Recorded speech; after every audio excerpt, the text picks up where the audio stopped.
여러분 저희가 고린도전서 강의를 했는데 지난번에 어디서 끊어졌습니까? 사랑장 고린도전서 13장인데 지금 저희가 고린도전서 16장이죠. 우리가 어디서 끝났냐면요. 사도 바울이 왜 고린도 교회를 그렇게 방문하려고 했는데 못한 이유에 대해서 이야기했죠. 에베소에서의 어떤 문제들, 그리고 마케도니아에서도 해결해야 될 문제들이 있기 때문에 내가 곧 간다 그러고도 못 간 이유들에 대해서 쭉 설명을 했어요. 기억나십니까? 기억나신다면 좀 거짓말인 것 같고 좀 여러분 헷갈리셨을 거예요. 오늘은 그 이후의 내용인데 오랫동안 고린도 교회를 방문하지 못했어요. 그래서 바울이 생각해낸 게 한 가지 있는데 고린도 교회 분쟁은 많고 파벌이 있고 어려운 가운데 있는데 그 어려움을 해결할 수 있는 대타를 생각해낸 거죠. 그가 누굽니까? 오늘 본문에 보면 디모데를 바울이 먼저 대신해서 고린도 교회에 급파하게 되는 내용이에요. 무슨 뜻인지 알죠? 고린도서 전서는 16장까지 있으니까 우리가 지금 막바지에 지금 이르는 말씀을 우리가 보는데요. 여러분 어떻게 보면 디모데는요 하나의 그 야구로 말하는 구원투수 있잖아요. 던지다가 도저히 좀 구원투수로 대신 나와야 될 때, 등판해야 될 때 나온 사람이 디모데라고 볼 수 있는데요. 이 디모데가 누굽니까? 이 디모데는 바울이 자식처럼 여기던 믿음의 아들로 내가 너를 영적으로 낳았다라고 할 정도로 바울이 무척 아끼고 사랑했던 그러한 자식과도 같은 사람이 바로 이 디모데입니다. 그래서 고린도전서 4장에서도 언급하고 있는데요. 바울은 디모데를 내 사랑하고 신실한 아들이라고 말을 하고 있습니다. 그런 말을 통해서 각별한 사랑을 나타내고 있죠. 바울이요 디모데를 이 고린도 교회에 보내면서 많은 염려를 하고 있음을 오늘 본문을 통해서 볼 수 있습니다. 바울이 그 염려한 이유를 살펴보면요. 첫 번째로 디모데가 나이가 어렸습니다. 그래서 디모데전서 4장 12절 말씀에 보면요. 바울이 디모데에게 이렇게 가르칩니다. 뭐라고 가르치냐면요. 야 디모데야 누구든지 네 연소함을 업신여기지 못하게 하고 네 연소하다는 것 때문에 남이 너를 우습게 보지 못하게 너가 스스로 조심하고 오직 말과 행실과 사랑과 믿음과 정절에 있어서 믿는 자에게 본이 되어라. 네가 연소함이라는 핸디캡을 극복하고 그것을 이겨서 성도들에게 우뚝 서기 위해서는 필요한 게 뭐냐면 말과 행실과 사랑과 믿음과 정절에 있어서 모든 성도들에게 본을 보이는 그런 삶을 살 때 너의 그 연소함이 뭐예요? 상쇄될 수 있고 성도들에게 인정을 받을 수 있다 이렇게 말을 할 정도로 바울이 염려했던 것은 디모데가 나이가 어렸다는 거예요. 두 번째로 바울이 염려한 게 있어요. 그게 뭘 것 같습니까? 첫 번째가 디모데가 나이가 어렸다면 두 번째 바울이 염려했던 이유는 뭘까요? 예? 뭐야? 몸이 약해서 물론 뭐 몸이 약해서 너도 조금 좀 몸이 약하니까 위를 위해 몸을 위해요 포도주를 좀 쓰라고 얘기도 했어요. 몸이 약한 것도 염려가 되는 거예요. 그것도 좀 연소함에도 포함될 수 있죠. 또 한 가지 중요한 문제가 있었어요. 그게 사실은 포인트죠. 그것은 뭐냐면 마음이 어립니다. 그렇습니다. 마음이 어린데요. 상대적으로 마음이 어리면 어떻겠습니까? 상처를 잘 받아요. 그런데 고린도 교회 교인들이 어떤 교인들입니까? 고린도 교회 교인들은요, 한마디로 말해서 센 교인들이에요. 아무나 가서 당해낼 수 있는 그런 성도들이 아니에요. 보통이 아니에요. 고린도 교회. 그걸 어떻게 알 수 있냐? 바울이 고린도 후서의 2장 4절에서요. 뭐라고 말했냐면요. 이렇게 말합니다. 함께 고린도 후서 2장 4절 읽어보겠습니다. 내가 마음에 큰 놀림과 걱정이 있어 많은 눈물로 너에게 썼노니 이는 너희로 근심하게 하려 한 것이 아니요 오직 내가 너희를 향하여 넘치는 사랑이 있음을 너희로 알게 하려 함이라. 아멘. 고린도 교인들은요 어떤 사람이었냐면요 바울을 울린 사람들이에요. 여기 오늘 본문에 들었죠. 걱정이 있어 많은 눈물로 너에게 썼다. 뭐예요? 고린도 교회 성도들은요 바울도 어떨 때는 감당할 수 없어서 울면서 그들에게 권면했다고 말해요. 제가 옛날에 그 설교에서 말씀드린 것 같은데 그 시카고에 해피 권사님이라고 있다 그랬잖아요. 그분은 자식이 남자애들 형제가 둘이 있는데요. 이 둘이 2년 터울이에요. 근데 밑에 애가 더 크고 힘이 좋아요. 근데 형은 형으로서 나이가 있는데 지겠어요? 안 지지? 그러니까 이 둘이 머리 컸다고요. 엄마 앞에서 싸우는데 막 치고받고 일부 직전까지 막 싸운다는 거예요. 그때 이 엄마가 하는 일이 뭐겠습니까? 엄마가 방바닥 두들기면서 아이고 이놈의 팔자야 이러면서 운다는 거예요. 그러면 자식들이 싸우다가 에이 하고 나간대. 그래서 이분이 말한 것이 뭐냐면 자식을 화해시키는 거에 제일 좋은 건 눈물이래요. 눈물로 녹일 수밖에 없대. 왜? 하도 드세니까 어떻게 안 돼. 고린도 교회 교인들이 얼마나 드세고 아주 그냥 개성이 강했는지 바울이요 눈물로 목회한 곳이 고린도예요. 눈물로 목회한 곳이. 아마도 고린도 교회 성도들은요 스스로도 자타가 공인하는 센 사람들만 모인 공동체인 것 같습니다. 노련한 노장 바울도 울면서 편지를 쓸 정도였다고 하니까 애송이 디모데는 말해 못하겠어요. 이 디모데를 고린도에 보낸다는 거예요.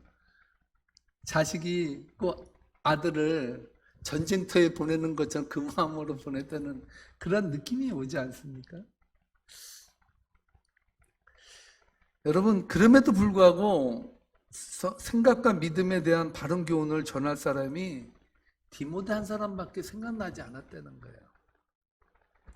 내가 가만히 생각해 보니까 이 디모데 이외에 내가 그렇게 강력하게 추천하고 믿을 만한 사람이 없다라고 말해요. 바꿔 말하면 뭡니까? 바울이 그렇게 영역이 강하고 힘이 있고 하나님의 말씀을 온전히 전했지만요. 그 주위에 사람들이 많을 것 같지만 막상 하나님의 말씀을 붙들고 신실하게 내가 믿고 보내겠다라고 할 수 있는 사람은 디모데 하나였다는 거예요. 뭡니까? 홍수에 물이 부족하듯이 신실한 동역자가 그렇게 많지 않다는 거예요. 그 주위에 바울의 제자들도 꽤 많았죠. 그럼에도 불구하고 신실함을 논할 때는 디모데밖에 생각 안 났다라는 거예요. 저는 우리 교회 성도님들이 이 목회자의 마음속에 신실한 사람, 무엇이든지 내가 믿고 맡기고 그냥 편하게 맡길 수 있는 사람이 딱 생각나는 사람들이 여러분이 된다면 여러분 축복받은 사람입니다. 할렐루야. 그게 신앙의 성숙이고요. 목회자가 생각나는 사람은 하나님도 생각나는 사람이에요. 좀 그거 확신해요. 그래서 여러분들이 이 김 목사에게 생각나는 사람 되기를 주님으로 축복합니다. 그럼 이 바울이 걱정스러운 마음으로 디모데를 보내면서 고린도 교회에 당부를 해요. 고린도 교회에 디모데만 그냥 보낸 게 아니라 먼저 서신을 보내서 아마 이 고린도전서 이 말씀은요 디모데가 도착하기 전에 이미 벌써 편지가 도착됐을 거예요. 그 고린도전서에 썼거든요. 뭐를 당부했냐? 오늘 그 당부의 내용들을 통해서 우리 하나님의 말씀을 함께 살펴보고자 하는데요. 오늘 그 첫 번째로요. 고린도 교회 교인들에게 당부했어요. 뭐라고 당부했냐면 따라하시 바랍니다. 조심하라. 조심하라고 이야기를 해요.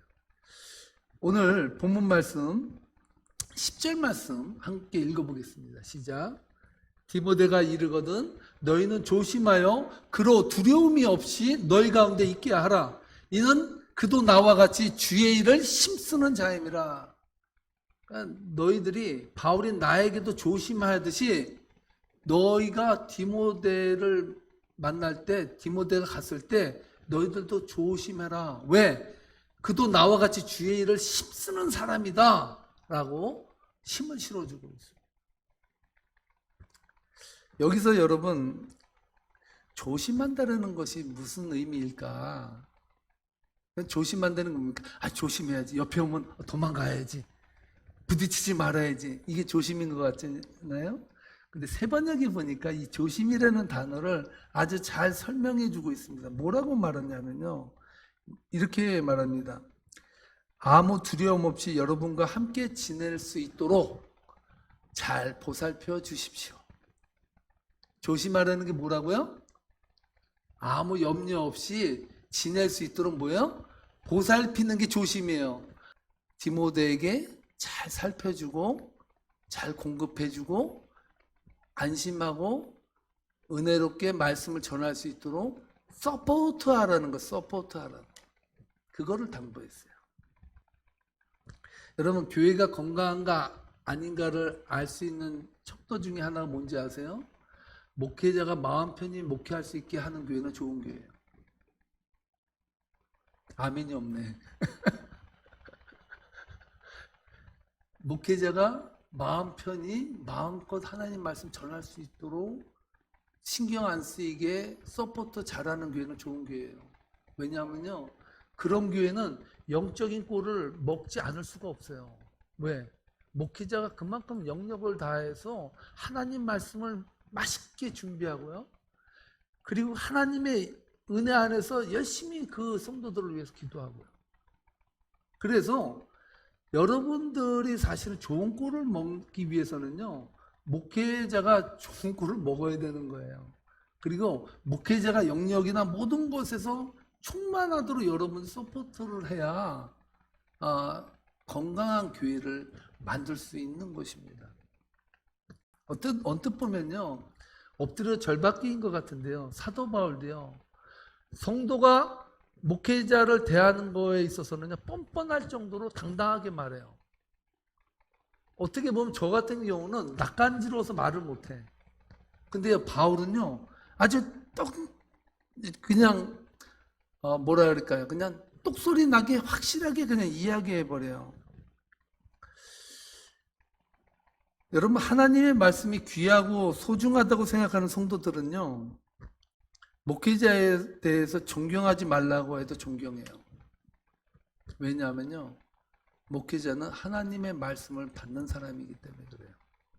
하나님의 말씀이 온전해지기 위해서는 여러분, 그만큼 여러분들이 목회자에 대한 신뢰와 존경이 없이는 여러분 은혜 못 받아요.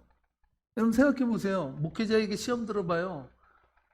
말씀 한마디 한마디 들어오나? 니나 잘해라. 그래, 잘한다. 그래, 니만 그 정도만 해. 이렇게 생각을 하고요, 목회자의 말에 대한 권위에 대해서 튕겨나가요. 그래서 여러분, 시험 들은 사람들이 가장 나타나는 첫 번째가 뭔지 아세요? 목회자의 말씀에 대해서 권위를 안 줘요. 그래서 은혜가 떨어지는 것이죠. 우리 바울은요, 목회자에 대해서 당당하게 어떻게 하라는 것을 구체적으로 이야기를 해요. 갈라디아서 6장 6절 말씀에 보면은 바울이 이렇게 말합니다. 다 함께 갈라디아서 6장 6절 말씀 읽겠습니다. 가르침을 받는 자는 말씀을 가르치는 자와 모든 좋은 것을 함께 하라. 여기서 모든 좋은 것은 뭘까요? 가르침을 받는 자는 가르치는 자와 모든 좋은 것을 같이 하라. 뭐예요? 여러분들이 좋다고 생각하는 것은 함께 하라는 거예요. 여러분, 부모가 자식을 키울 때 어려운 환경에 있으면요, 어디 잔치집에 가서 여러분 밥 먹으면 누가 제일 많이 생각납니까? 예? 자식 생각이 제일 먼저 나지 않습니까? 내가 자식 생각하면 목구멍에 집어넣어서도 안 넘어간다라고 말해요. 성도들은요, 목회자를 생각할 때 뭐를 하시던 목회자에게 이것을 내가 갖지 못해서 안 넘어간다 이 생각 가지면 여러분은 축복받습니다. 아니 이건 저한테 안 해도 돼요. 딴 분한테 하세요. 그런데 여러분 목회 가르침을 받는 자는요, 가르치는 자와 함께하는 그 마음 갖는 거 있잖아요. 그 자체는요 복 받는 준비가 되어 있는 거예요. 네? 여러분의 할 도리는 있는 거고요, 목회자는 목회자로서 할 도리가 있는 거예요. 근데 그 자세에 있어서만큼은 그런 자세를 갖는 성도가 좋은 꼴을 먹는 성도라는 거예요. 그래서 빌립보서 4장에 보면요, 바울 자신이요 뭐라고 말하냐면, 나는 궁핍에 처할 줄도 알고 풍부에 처할 줄도 알아. 일체의 비밀을 나는 다 안다. 그렇게 말하면서 뭐라고 말하냐면요, 빌립보서 4장 18절 19절에서 이렇게 말합니다. 함께 읽겠습니다. 시작. 내게는 모든 것이 있고 더 풍부한지라. 에바브라 디도 편에 너희가 준 것을 받음으로 내가 풍족하니 이는 받으실 만한 향기로운 제물이요 하나님을 기쁘시게 한 것이라. 나의 하나님이 그리스도 예수 안에서 영광 가운데 그 풍성한 대로 너희 쓸 것을 채우시리라. 아멘. 뭐라고 말하냐면요, 18절의 말씀에 보면 너희가 그 데살로니가에 있을 때 빌립보 교회 성도들이요, 데살로니가에 있는 그 바울에게 선교를 위해서 후원을 했습니다. 그것이 너무나도 풍부해서 에바브라 디도 편에 너희가 준 것을 받았다. 내가 지금 풍족하고 좋다. 은혜롭게 내가 열심히 사역한다. 그런데 그 다음 말이 뭐라 그러냐면요, 이는 받으실 만한 향기로운 제물이요 하나님을 기쁘시게 한 것이라. 뭐라 그럽니까? 너희가 준 것은 나 바울에게 준 것이 아니라 하나님이 받으실 향기로운 제물을 너희가 드렸다. 그리고 하나님을 기쁘게 한 것이다라고 바울은 당당하게 얘기해요. 왜요? 그건 하나님께 드림이라는 것이죠. 고린도 교회를 향해서 두 번째로 중요한 당부가 있어요. 그것은 뭐냐면요, 디모데가 어떻다 그랬습니까? 디모데가 어리다고 말했어요. 어리면 어떻게 합니까? 여러분들이 생각할 때 목회자가 어려요. 그러면 여러분들은 어떻게 하기 싶습니까? 아이고, 애송이 목사, 네가 인생을 살아 얼마나 살았니? 넌 고통 한번 당해봤어? 어려움 당해봤어? 인생을 알아? 이렇게 생각할 수 있어요. 그래서 뭐예요? 업신여길 수 있어요. 사도 바울은 그것을 걱정했습니다. 고린도 교회 성도들이 디모데를 업신여길까봐 너희들 디모데가 갈 때 절대 디모데를 너희들이 업신여기면 안 된다, 이렇게 말을 해요. 그 말씀을 11절에서 하고 있는데요, 다 함께 읽겠습니다. 그러므로 누구든지 그를 멸시하지 말고 평안히 보내어 내게로 오게 하라. 나는 그가 형제들과 함께 오기를 기다리노라. 이게 아주 방점을 찍는 말이에요. 뭡니까? 나는 디모데가 형제들과 함께 성한 몸으로 잘 오는 것을 내가 보고 기다릴 거야, 이러는 거예요. 네? 그러니까 디모데가 가서 위장병 걸리거나 뭐 잘못되거나 상처받아가지고 완전히 그냥 우울증 걸려서 오는 디모데의 모습을 나는 기다리지 않겠다라고 말해요. 그러니까 알아서 뭐예요? 그 연소함을 업신여기지 말고 잘 대해주어라, 이렇게 고린도 교회에게 당부하고 있다는 것이죠. 여러분, 그리스도인들은요 두 가지를 가져야 돼요. 첫 번째는 따라하시기 바랍니다. 구원의 확신. 구원의 확신이 없으면요, 여러분 우리의 믿음은 다 헛것이에요. 내가 그리스도의 피로 말미암아 구원함을 받았다는 그 확신은 꼭 가져야 돼요. 두 번째가 있는데요, 그것은 뭐냐면 그리스도인들은요 구원과 인격이 함께 가야 돼요. 나는 구원을 받았어요. 그래서 엄청난 그 구원의 기쁨과 감격이 있어요. 그런데 인격은 개떡 같아. 그러면 그 사람은요 그리스도를 반쪽만 하는 거예요. 그런 사람은요 바로 구원받자마자 하나님 데려가야지 딱 맞아. 왜냐하면요, 그리스도인들은요, 이 땅에서 칭의 의롭다함을 받고요, 구원함을 받고, 그 다음에 뭐예요? 성화의 삶이 있어요. 이 땅에서 그리스도인으로 산다는 것은 그리스도를 옷 입는 거예요. 그리스도의 삶을 본받아서 그렇게 살아가다가 하나님 부를 때 가는 거예요. 그런데 그리스도인들이요, 그리스도의 구원함을 받은 그 은혜와 함께 인격이 따라가지 아니하면 그리스도의 십자가의 영광을 모독하는 그런 삶이 될 수 있다는 것입니다. 여러분, 그래서 그런 말씀 많이 듣지 않았어요? 구원은요, 믿음의 완성이라고 생각해요. 그거는 크게 잘못된 거예요. 구원은요, 믿음의 완성이 아니라 구원은요, 믿음의 출발이에요. 할렐루야. 내가 구원받았어. 이제 땡! 완성! 나는 더 이상 아무것도 필요 없어. 구원 받쳐줘. 너 몇 날 며칠 너 구원받았니? 너 그때 확신 받았지? 그 구원받은 거야. 그게 구원이라고 생각해. 아니에요. 구원은요, 믿음의 완성이 아니라 출발이에요. 거기서부터 이제 시작하는 거예요. 원래 우리 그리스도인들이요, 잘못하는 게 있어요. 난 이제 구원받았으니까 이제 아무렇게 살아도 상관없어. 누가 나의 구원을 막냐? 이 구원은 하나님이 주신 거야. 맞아요. 그런데요, 구원받은 증거나 삶이 따라가지 아니하면요, 그리스도를 욕보이는 일이라고요.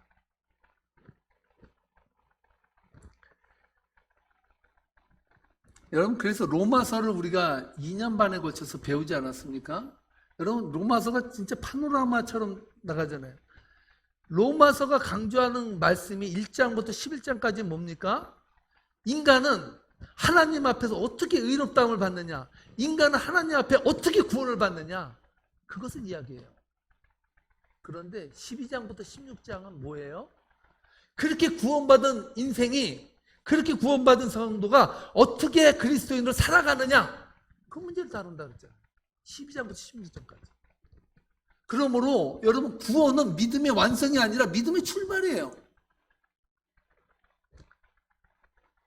그래서 여러분, 그 구원받았다면 자신을 십자가에 쳐서 복종시키면서 그리스도의 십자가를 따르는 삶이 동반되어야 된다는 것을 우리는 알아야 된다는 것이죠. 지금껏 우리는요, 기독교는 말로 전해진다라고 이야기를 들었습니다. 근데요, 기독교는 여태까지요, 말로 전해진 적이 없어요. 기독교는요, 따라하시 바랍니다. 삶으로 전해졌다. 기독교는요, 여러분, 그 교회 사회 보면요, 로마가 기독교화 되는데 1등 공신이 있다 그래요. 누군지 아시죠? 기독교가 로마를 들어가서 로마에서 뒤집힌 역사가 일어난 게 누구 때문인지 아세요?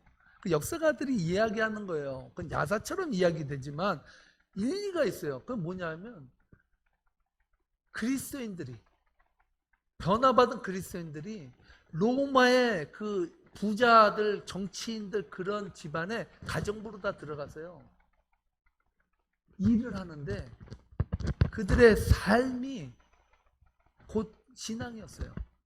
그래서 로마의 귀족이나 정치인들 모든 사람들이요, 자기들의 하인으로 들어온 그 사람들의 삶을 보고 기독교가 됐다는 거예요. 믿어지세요? 기독교가 전해진 거는요, 말로 전해진 적이 없어요. 삶으로 전해졌다는 거예요. 그런데 오늘날 우리 기독교의 가장 큰 문제가 뭔지 아세요? 말만 무성해, 말만. 제가 그랬잖아요. 예전에 하도 싸움을 하니까 사람들이 일어나서 딱 이랬다 그러잖아요. 여기가 예배당인 줄 알아! 이랬다 그러잖아요. 말만 무성해지는, 말만. 그러니까 열매 없는 무화과 나무처럼요, 입만 무성해지는 거예요. 입만 무성해지다 보니까 열매가 없어요. 그러므로 그리스도인으로 변화된 이후의 삶은요, 스스로 책임져야 되는 거예요. 우리 스스로. 요즘요, 우린 진짜 아픈 시대를 살아가요. 근데 저는요, 그리스도의 희망은 거기에 있다고 생각해요. 기독교는요, 한 번도 세상에서요, 그 주가 된 적이 없어요. 그러니까 주류가 된 적이 없다고요. 항상 그리스도인들은요 핍박 가운데 있었고요. 항상 낮은 자리에서 섬기는 자리에서 있었지 군림하는 자리에 있지 않았었거든요. 오늘날 교회가 엄청나게 팽창하고 거대한 교회들이 생겨났다고 하지 않습니까? 이렇게 거대한 교회가 생겨나면서 여러분 기독교가 요즘 세상에서는 뭐 개독교라는 이야기도 들리고 완전히 세상에서 질이 낮은 그런 부류로 전락되어 버렸어요. 근데 여러분 중요한 것은 그렇다면 기독교의 말씀이 그러면 약한 거냐? 기독교의 말씀이 다른 그런 말씀보다 떨어져서 그런 거냐? 그게 아니죠. 뭐가 그렇습니까? 그리스도인의 삶이 그리스도의 말씀을 따라가지 못하는 거예요. 그리스도인들의 삶이 세상 사람들 기준에도 못 미치는 삶을 사니까 세상이 교회를 걱정해 주고요. 개독교라고 이야기하는 것이죠. 그리스도인들의 윤리의식이요. 윤리 수준이 바닥이래요. 다 구원받으면 구원이 믿음의 완성이에요. 그 구원받으면 끝이에요. 그 이유는 nothing, I don't care. 그냥 끝나버린 거예요. 그러다 보니까 그리스도인들의 윤리의식이 바닥까지 쳤다는 이야기를 해요. 요즘 정강훈이라는 목사가 한국에서 애국이다라는 것으로 이야기를 하는데요. 쇼킹한 이야기 여러분 아시죠? 그 사람이 뭐라고 얘기했냐면요. 자기가 팔을 걸어치면서 이렇게 말했습니다. 하나님 너 까불면 나한테 죽어 이랬어요. 세상 사람들이요. 에비에게도 그렇게 말 안 한다라고 말해요. 그러면서 뭐라고 말하냐면 너희 기독교는 에비도 옴짝이라고 말을 하더라고요. 너 하나님 까불면 나한테 죽는다면 그러면 그 하나님은 정광훈 목사보다 밑에 있는 겁니까? 위에 있는 겁니까? 까불면 죽는데. 한국의 기독교의 의식의 수준이 이 정도에 이 정도. 한 번도 기독교는요 남 위에 군림하면서 여러분 그 권세로다가 세상을 변화시키지 않았어요. 다 밑바닥에서 이름도 없이 빛도 없이 하나님의 그 사명을 감당하면서 그렇게 세상에 영향력을 펼쳐갔다고요. 원래 교회가 엄청난 부와 엄청난 명예를 자랑하는데 윤리의식은요 세상 윤리의식보다 못하다는 거예요.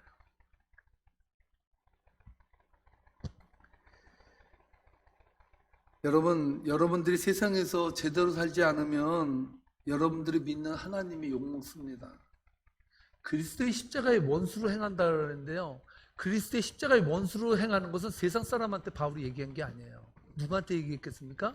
그리스도인들에게 얘기했어. 뭐라고? 너희도 그렇게 살면 그리스도의 원수로 너 사는 거야. 바꾸어 말하면 너희도 그렇게 살면 그리스도 욕먹이면서 사는 거야. 이렇게 말했다고요. 그게 그리스도의 원수로 살아가는 거거든요. 저는 여기에 희망이 있다고 생각을 해요.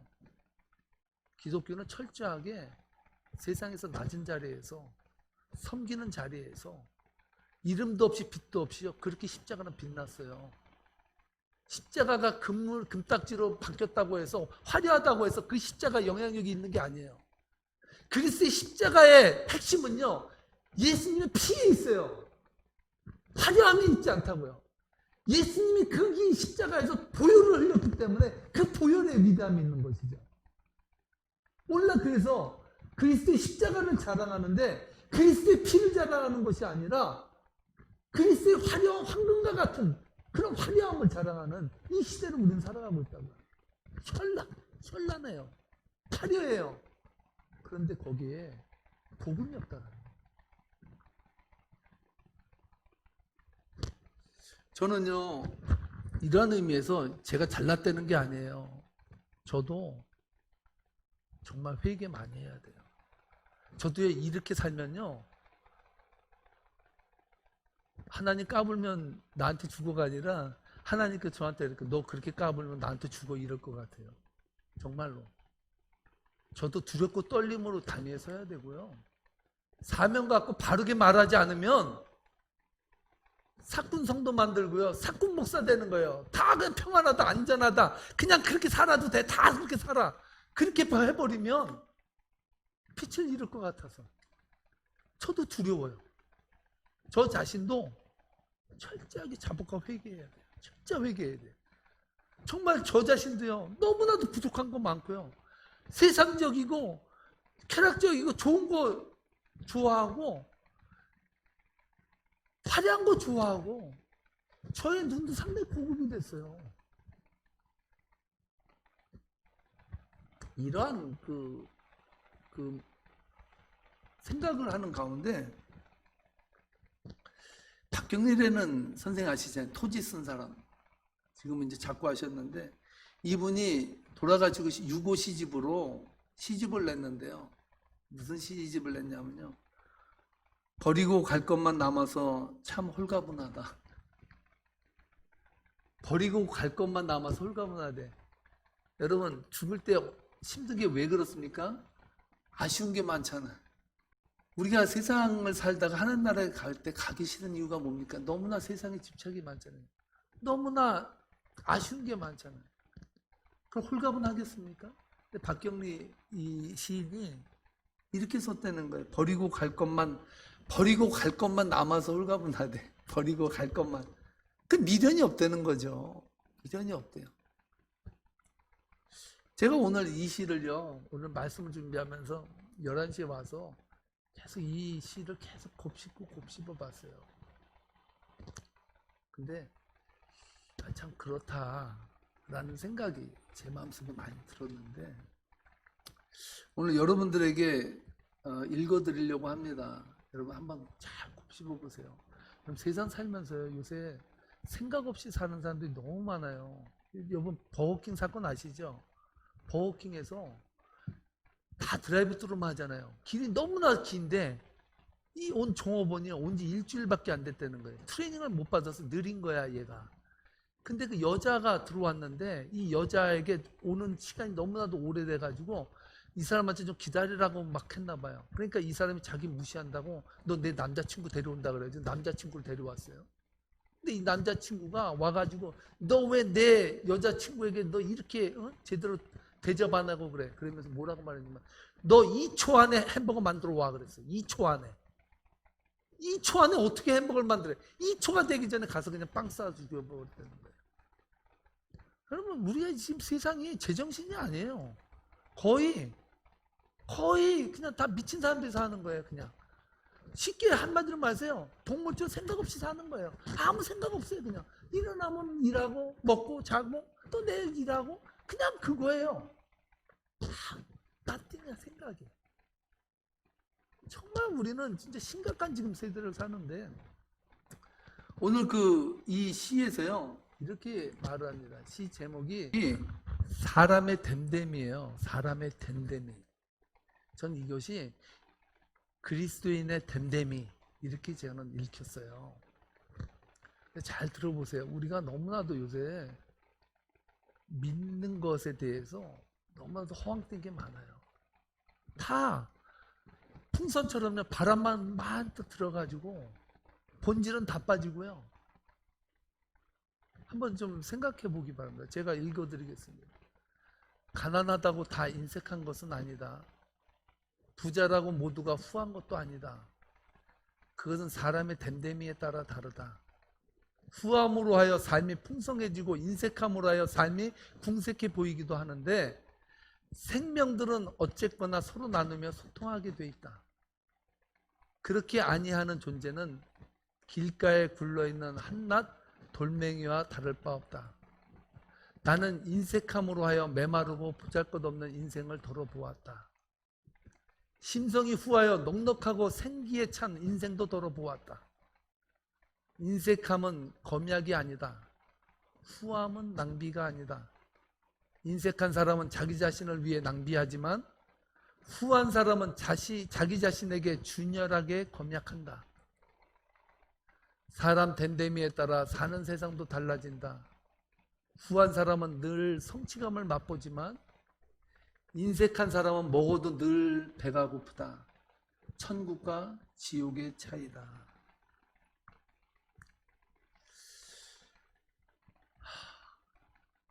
저는 오늘 이 시만 여러분들이 들려주려도 오늘 설교를 끝내도 은혜가 될 것 같아요.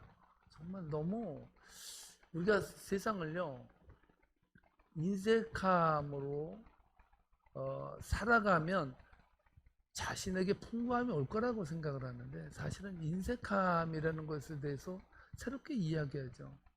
인색함은 자기에 대해서는 상당히 풍요롭다는 거가 되고, 우리가 있다고 해서 베푸는 것도 아니고 없다고 해서 못 베푸는 것도 아니에요.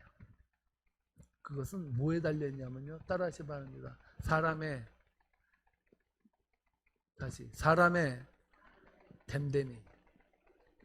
댐댐이의 문제라는 거예요. 우리가 정말, 저는 오늘 이 사람의 댐댐이라는 이 제목의 시를 읽고요, 그런 생각을 했어요. 그리스도인의 댐댐이. 정말요, 그리스도인들은요, 믿는다는 마음을 가지고 살면요, 댐댐이가 따라가야 돼요. 댐댐이 없는 믿음은요, 힘들어요. 하나님께서 하실 공사가 커요. 공사가 많다고요. 왜냐하면 고치기가 쉽지 않기 때문에 그렇거든요. 바울은요, 고린도 교회 교인들에게 당부해요. 야, 고린도 교회 교인들, 너 잘났네 나 잘났네 싸우지 말고 한번 요번에 너희들의 댐댐이를 한번 고쳐봐. 요번에 어린 디모데 가는데 디모데에게 너희들이 하는 걸 보면 너희 댐댐이를 알 거야. 너희들이 정말 그리스도인으로 그리스도인의 사랑을 나타내는지, 예? 아니면 얕잡아보고 깔보고 말이지, 세상 사람 우습게 보듯이 그렇게 하나님 사역자 우습게 보고 그렇게 니들이 살아가든지, 아마 요번에 보면 내가 다 알걸? 이렇게 바울은 고린도 교회에게 얘기했다는 거예요. 여러분, 그것만은 여러분 꼭 아세요. 남을 대적하고 섬기면요, 여러분들의 재산이 날아가고 인격이 날아가고 자존심이 깎이는 것 같은데요, 정말 섬기고 나누고 베푸는 사람은요, 인격이 드러나요. 할렐루야. 그리고요, 하나님은 절대 그러한 인생을 사는 사람을요, 거지로 놔두지 않아요. 한번 시험해 보시라니까요. 이건 하나님 보증이에요. 정말로. 저는요, 세계명교회가 선교를 하면서 저는요, 엄청난 걸 체험해요. 왜냐하면 내가 생각하는 것보다 더 엄청나게 이루신 하나님을 저는 목격했어요. 우리 교회가 커서 선교합니까? 아니에요. 사명으로 알고 그것이 하나님의 뜻이라고 생각해서 우리의 전적인 거 그냥 이름 없이 밑도 없이 그냥 드린 거 한 거예요. 그런데 놀랍게도 알지도 못하는 사람들로 통해서 그만큼의 저희가 재정이 채워지더라고요. 여러분, 믿음은 그렇게 커가는 거예요. 그리스도인의 댐댐이는요, 태어나면서부터 나는 성격이 원래 댐댐이가 된 사람이야 라고 태어난 사람 하나도 없어요. 그리스도인들은 만들어가는 거예요. 어떻게? 체험을 통해서. 아, 하나님이 이렇게 하니까 이렇게 역사하는구나. 내가 이렇게 마음을 이렇게 넓게 썼더니 하나님은 배나 나에게 이렇게 주시는구나. 이거를 하나하나 배워가는 거예요. 저도 배워가고 있어요. 그럼 사랑하는 성도 여러분, 우리가 그리스도 안에서 뭐가 되려고 하지 마시고 그리스도 안에서 온전히 여러분들이 그리스도 안에서 낮아지세요. 섬기세요. 그리고 나누세요. 거기에 하나님의 나라가 임합니다. 할렐루야. 이 말씀 붙들고 승리하는 저와 여러분 되시기를 주님의 이름으로 축복합니다. 축복합니다. 기도하시겠습니다. 좋으신 아버지, 감사합니다. 바울은 연약한 디모데를, 연소한 디모데를 고린도 교회에 보내면서 많은 염려와 걱정을 하면서 편지를 써내려갔습니다. 어리다고 얕잡아보지 말고 드센 성질 다 나타내지 말고 오직 그리스도의 십자가 안에서 그리스도인의 됨됨이를 지니고 살아가는 그런 인격으로 바꾸라고, 그러한 인격이 되라고 권면했습니다. 하나님, 저희 교회 성도님들 한 분 한 분 아름답게 깎아주셔서 감사합니다. 때로는 못한 부분도 있지만 그것도 그리스도의 사랑으로 깎아주시고, 또한 보듬어 주시고, 또한 때로는 감춰주시고, 때로는 세워주셔서 하나님의 영광 나타내는 권속으로 하나님 세워주셔서 감사를 드립니다. 우리 세계민교회 성도님들 한 분 한 분 정말 주님이 보실 때 눈에 넣어도 안 아플 귀한 성도들입니다. 하나님이 일 해나갈 때 이렇기에 소문나는 교회 되게 인도해 주시고, 세계를 품고 섬기는 교회 되도록 넉넉한 가슴을 허락해 주옵소서. 감사하며 예수님의 이름으로 기도합나이다. 아멘.